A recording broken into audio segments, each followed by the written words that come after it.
I am pretty certain that every new mother has heard the term breast is best. But what exactly does that mean? Breastfeeding or formula is just one of the few decisions, although might be the most important decisions that a new mother does have to make. And when it comes to making this decision, there are a lot of factors that's going to go into play. It is always talked about the nutritional side. Breast is best for baby. Breastfeeding does help fight against chronic illnesses. It helps fight against allergies, potential allergies that the baby may develop. It's going to fight against acid reflux, and it's cost effective. Doesn't cost anything to breastfeed. But that doesn't automatically mean that it's best for you. As a new mother, I have been on both sides. I have formula fed and I've breastfed. With my oldest daughter, I wanted to breastfeed so bad. And I thought I knew what to do. I thought my body was going to know what to do because it's how God intended us to feed our babies. It's natural, and it's our womanly instinct. It's our motherly instinct to know how to nurse your children. But that was not the case. When my daughter was born, she was a little baby, and we were sent home. And then that night, the very first night that she was sent home, she did nothing but cry. She screamed and screamed. And we both tried everything we could to try to do this breastfeeding thing. She kept trying to latch. She was trying so hard. I tried everything that I thought I knew how to do. And we just could not get the hang of it. It was just not there for us. And so the next day we had to go back to the hospital to get her jaundice levels checked. And she had lost almost a full pound. Now that might not seem like a lot to me and you, but when you're a 6-pound, 1-ounce baby, losing a pound is a significant amount. And so the lactation consultant on call at the time had to give her a formula bottle. They had to supplement her. And hearing the milk drop in her stomach was just heart-shattering for me.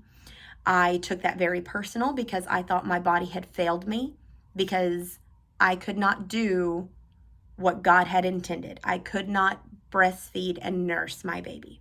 And so I felt like I had failed her and my body had failed me. So when my other 2 kids came along, I had done my research. I had talked with lactation consultants. I wanted to be more prepared, and I was.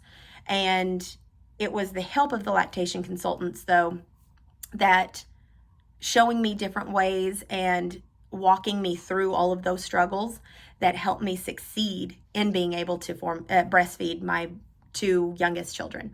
I was able to exclusively breastfeed them for the first year of their life.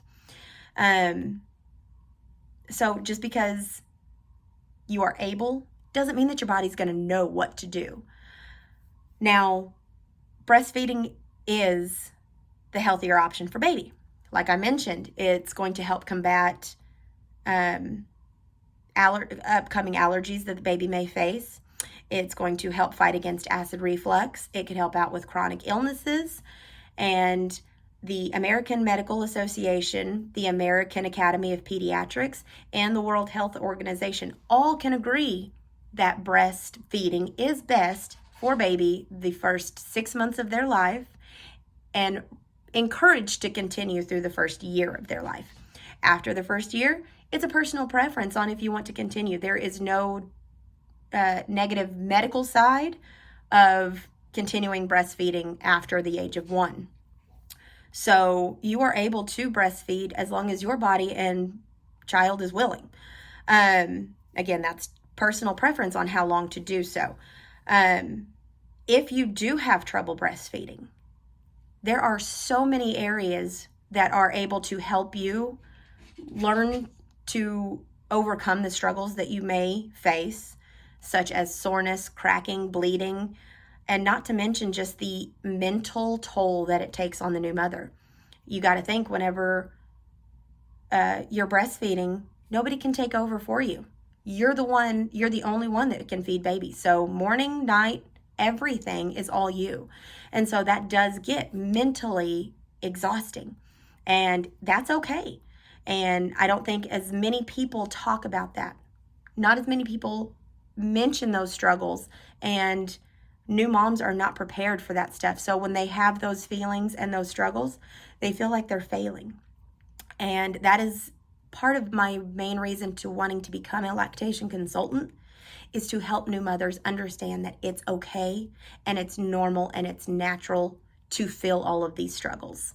That it doesn't make you a bad mom if you have decided not to breastfeed, or if you've only made it a month and you just can't do it anymore and you want to switch to formula. All of that is okay. And so that takes me into, should you ever judge a new mother for how she's decided to breastfeed, or, feed the baby? And the answer is absolutely not. You never judge a new mother how she's decided to feed her baby, because you don't know the struggles that she is trying to face privately. You don't know that there could be a medical condition where mom can't breastfeed. Her milk might have never came in. It could be a lifestyle choice. It could be a modesty or just a comfort level of not being comfortable to breastfeeding. And all of that is okay. And so it's things like that that have made me decide to become a lactation consultant, to help those new mothers where I had it with my second two, but I didn't have that support with my first one. And the heartbreaking pain that I felt when I couldn't do what I thought I was made to do, when I couldn't do that, I don't want any other mothers to have to feel that pain. So this is the reasons why I have decided that this is what I'm called to do, is to be the lactation consultant that helps new mothers. Breast is best. Formula, either way, a fed baby is what's best. Thank you.